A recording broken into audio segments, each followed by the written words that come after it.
Well, it's wonderful to see everyone, and especially for Dharmadas and Nirmala, it's wonderful to see all of you. We thought that, everybody knows that Dharmadas and Nirmala are awesome chanters, singers. They have been in tune with Swamijis' music very much.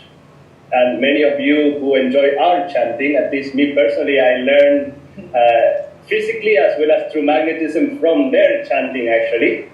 So they are going to lead us into a chant and a prayer. And then we have asked them to share about a particular topic, about the Kriya Yoga in action, or the life of a yogi in this modern world, both combined. What does it mean? And they're going to talk to us about that. And then after that, you can type in questions right now if you want, and we can ask them, or later on you can unmute yourself and ask them, and we hope to interact. If they stay to the topic, that's even better. But hopefully none of the free will and destiny part for this particular satsang.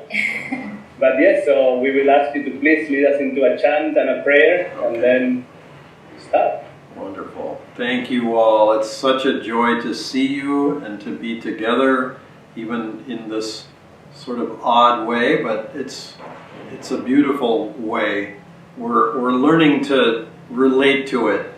Little postage stamp size windows with people in them. It's very odd, but it's very sweet in another way. So it's a treat to see you all. If I go back to gallery view, is it okay? Does it mess you up somehow? I don't know, you can try. Okay. I'm just spotlighting your video so it becomes bigger for people and Good. the smaller one. Okay. And for the recording also. Yeah, sounds good. So let's begin with a prayer together. Divine Mother, Heavenly Father, our friend, beloved God, great masters of Kriya Yoga, Jesus Christ, Krishna Babaji, Lahiri Mahashaya, Swami Sri Yukteswar, and our Guru, Paramhansa Yogananda, and all saints and sages. Lovingly we bow at your feet. Come into our hearts and minds. Guide us. Inspire us. And lead us on the true path. That leads to thee. We are your children. Receive us. On your lap of infinity. Om. Peace. Amen.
Well, welcome everyone again. Good evening to all of you, all of those that we've met, and all of those that we haven't met.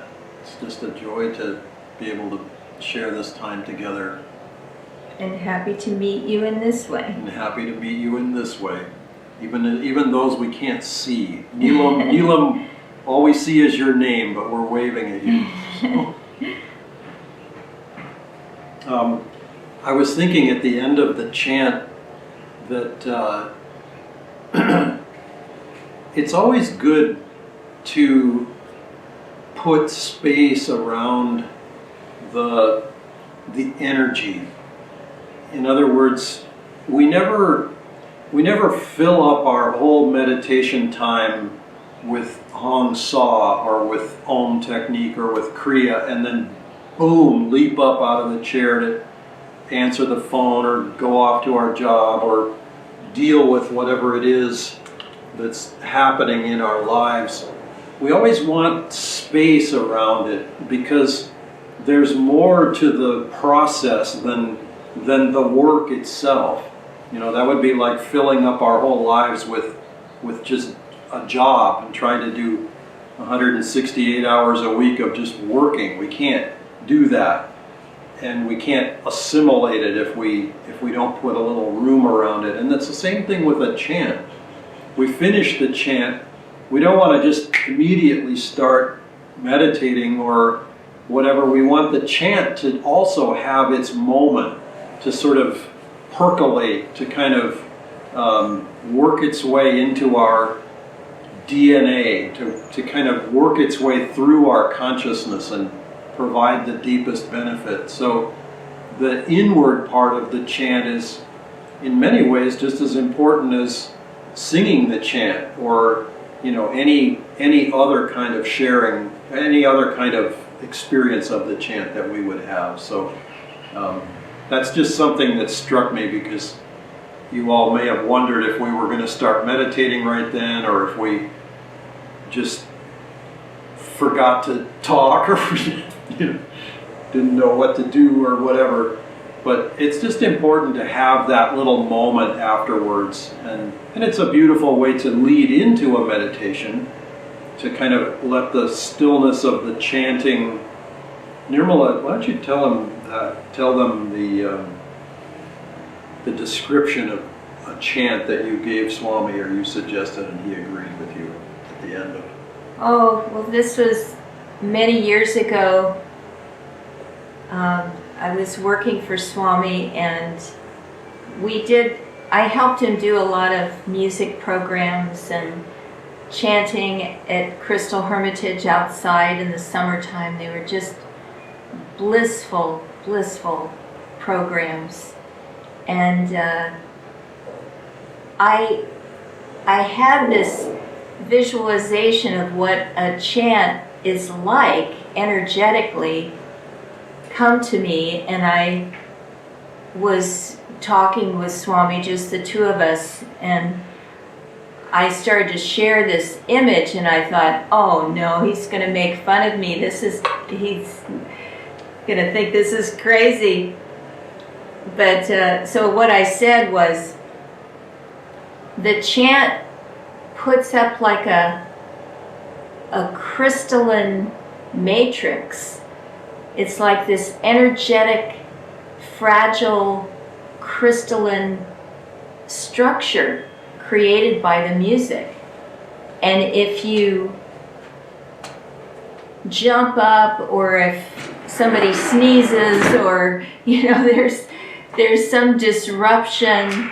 Dharmadas just went to close our windows and doors so that the gardening that's happening outside wouldn't disturb that energy. But anyway, the chant puts up this crystalline matrix, is what I said. And I looked at Swami like, oh no, are you going to just think that was ridiculous? And he said, that's exactly what it is. It's just this beautiful etheric structure, and you have to interiorize that moment. That's why chanting is half the battle, Master said. We've all heard that, but that's why. Because it sets up this doorway that leads you right into meditation. But if you move or lose focus, or if there's something that disturbs you outwardly, that matrix falls down, that doorway closes.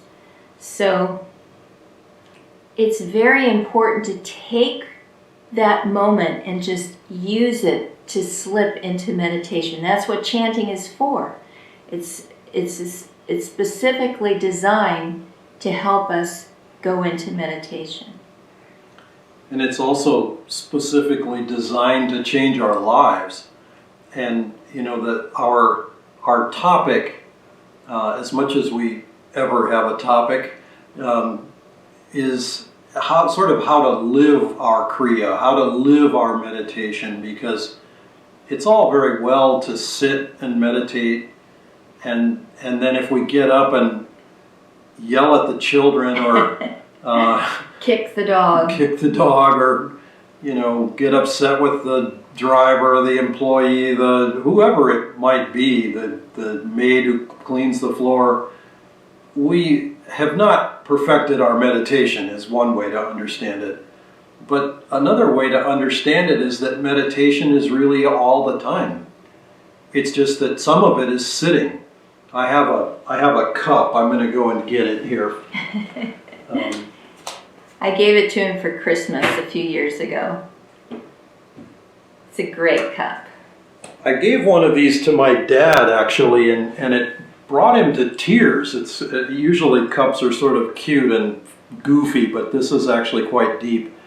So there's a picture of St. Francis. I don't know how well you can see that. So that's St. Francis, an image of St. Francis on one side. I'm going to show it to our other camera here because we're co-recording this. On the other side, it says, "Preach the gospel at all times. If necessary, use words." And if you think about that, and I sort of thought that was cute and sweet, and apparently that's a saying of St. Francis. Now, whether he actually said it or not, I don't know, but it's the sort of thing that he could have said. And I thought my dad would sort of chuckle at that, and he actually kind of got choked up because there's a powerful message in that. And he won't even put the cup in the dishwasher. He said he wouldn't even use it. It was too precious to even use. It's like, Dad, it's a cup. You should make your coffee in it. But it was like, no, that would defile it somehow anyway. So it was very sweet. But that principle is really true. As Sister Gyanamata said, your religion is tested in the cold light of day. And that's what we need to remember, that the fruit of our meditation is in our daily interactions with people and circumstances. This lockdown that so many of us are in should be a time for yogis to go inside. It should be a wonderful opportunity, really, to spend more time in meditation, spend more time doing the spiritual practices, studying, and taking advantage of an amazing opportunity to let the busyness of our lives just slow down and go more inward. So many people on the spiritual path that we've been in contact with have said how they're actually really enjoying this time. So I know it's fraught with many difficulties and inconveniences and economic problems and all of that sort of thing. It's a very serious time. But on the other hand, for yogis, it's just a time to go inside. It's a God-given time. Yeah, we have to learn to, this chant that we sang, I am the bubble, it's talking about, images of waves and bubbles and the ocean and becoming one with the ocean, and it can seem a little abstract, especially if you live in Pune and it's a long way to the beach and, you don't get there very often and, it's all kind of far away. But if you think of the way the music itself goes, it's like, I am the bubble, make me the sea. It's like up and down. It's sort of like you're on a little boat or a little raft as the music is flowing. And it just struck me as we were chanting that, life is up and down, and up and down, and up and down, and up and down. And we finally get a little sick and tired of going, you can get seasick from going up and down. But you can also just get tired of it, or you can learn to enjoy it. You can learn to ride with it. Anyone who's ever paddled in the waves at the ocean where the surf is large knows that, as long as you kind of know what you're doing, I'll tell you a kind of a silly story, but it was not silly to me at the time. When I was about 17, I was in Mexico at a famous beach in Mexico near Acapulco, and it's a beautiful beach, and the ocean waves were roaring, and they were quite big. And now quite big means maybe 4 or 5 feet, which when you're in the water looks like 8 or 10 feet. But I made the mistake of turning my back on the ocean once, and for the first and I believe only time in my life, my feet touched the back of my head. The water pushed my face into the sand. I got caught by a wave crashing on me because I had turned my back. I was coming in towards shore, and I thought, okay, well, I'll just sort of walk out of the water. And this huge wave came and knocked me over, and then proceeded to push my feet behind my head till they whacked me in the head. And needless to say, it was not a very comfortable experience. It scared me. I thought I was going to break my back. But being 17, and not terribly flexible, it hurt, but it didn't injure me seriously. It hurt my pride and my ego more than anything. But life will do that sometimes. It knocks us flat, and it's not. You could say, well, that's very personal. That's like the ocean had it in for me personally. Well, no, I think the ocean is rather pleasant. If you learn to work with it, if you understand its reality, it's like it's an ocean. It's going to do what oceans do.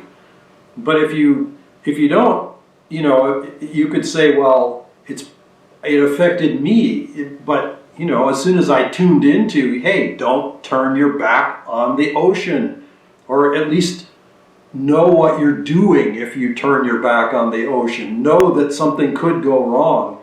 And it's just helpful for all of us to learn that lesson, because life will dish up. Life is like that ocean, and it will dish up all sorts of experiences that will challenge us, that will test our equanimity, test our ability to be centered in God.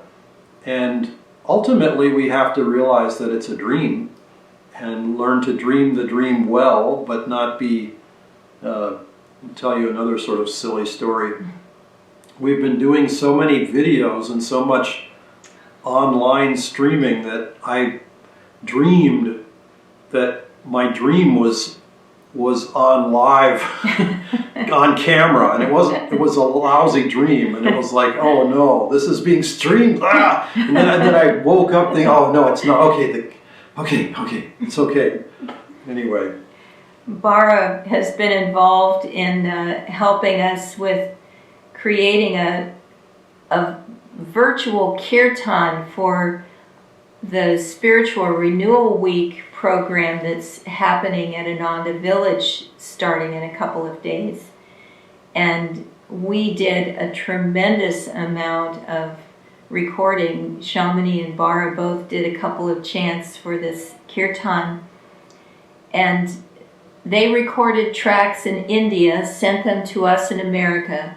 We recorded tracks on top of theirs and sent them to Ananda village, and they recorded tracks on top of those, and then Bara synced all of the audio for the whole kirtan with video of the whole kirtan. It was quite a project. And then there was a whole other step that happened in Delhi after that, which we're not going to tell you very much about because you have to see it. You have to see it. It's absolutely incredible. So anyway, but it was quite the Dwapara Yuga project. I think Nirmala added up 22 different people involved in this project in various ways, all the way from Hawaii to Argentina to Uruguay to India to Italy to all over America. Anyway, quite an amazing project. So when you're doing that much recording, you start wondering if your dreams are being recorded too. But that's the thing. I'm remembering a beautiful line from one of the chants that we did for the kirtan.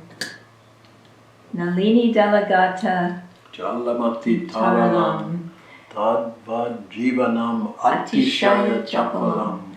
So life is always unsteady, like a drop of water on a lotus leaf. And in last December, we never would have dreamed that all of our lives would be changed so drastically by this coronavirus.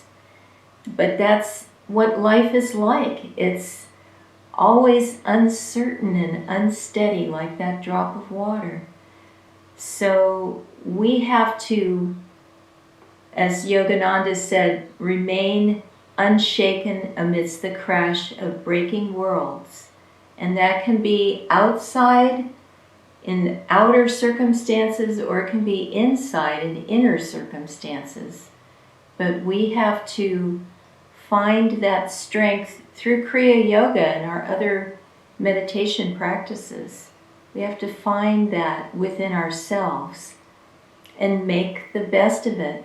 I was musing that, yes, a lot of people are sick and a lot of people are in a very difficult circumstance, but somehow all of our ancestors went through things like this and they survived. And that's why we are here, because our ancestors had the strength, the ingenuity, the resourcefulness to make it through and survive. And we can survive too. We have to draw on that strength as a race and come up with the best solutions, and we will. And draw on the grace of the masters in our spiritual lives and in our practical lives too. You know, I remember realizing at one point as I did the math that Swamiji lived his entire adult life, made a living, created communities, provided jobs to dozens and probably hundreds and hundreds of people. And he did all of it based on the teachings of Master.